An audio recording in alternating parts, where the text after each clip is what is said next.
Good morning. हा video आहे दुसऱ्या श्रावण सोमवारचा, म्हणजेच परवाच्या दिवशीचा. सकाळी सकाळी लवकर उठून सनी पूजेचं ताट तयार केलं, पण त्याआधी बाकीचे घरातले छोटे मोठे कामं आवरून घेतले होते. पण रांगोळी काढायची मात्र माझी राहून गेली होती. म्हटलं चला पटकन रांगोळी काढून घेऊया. सिंपल अशी रांगोळी काढून घेतली. त्यानंतर उंबरठ्यावर लक्ष्मीचे पावलं काढले आणि त्यानंतर आहे ना, तर वेळ होता मंदिरात जायला. बाकीच्या बायकांचं आवरायचं बाकी होतं. म्हटलं चला आपण मस्त अशी देवपूजा करून घेऊया. सकाळी सकाळी देवपूजा झाली म्हणजे घर मस्त प्रसन्न वाटतं. मस्त रियांशसाठी दूध बनवलं, माझ्यासाठी चहा घेतला आणि लगेच आम्ही मंदिरात जायला निघालो होतो. इकडे आलो तेव्हा एवढी काही जास्त गर्दी नव्हती, म्हणून मस्त शांत निवांत पूजा झाली.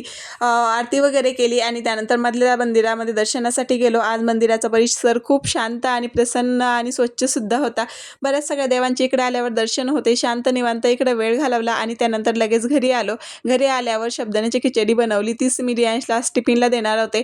लगेच त्याचा टिफिन वगैरे पॅक केला आणि त्याला पण स्कूलसाठी आवरून रेडी करून दिलं. आता तो स्कूलला गेल्यावर माझे बाकीचे राहिलेले कामं तर होतच राहतात, पण त्याला मिरची नको असते म्हणून त्याच्या टिफिनची मिरची वगैरे काढून घेतली. त्याचा टिफिन पॅक केला आणि तो स्कूलला जायला निघाला. चला आता आपण आपला व्हिडिओ येथेच एंड करूया. भेटूया नवीन नेक्स्ट व्हिडिओमध्ये. तोपर्यंत तुम्ही आपल्या चॅनलला फॉलो करून घ्या. बाय.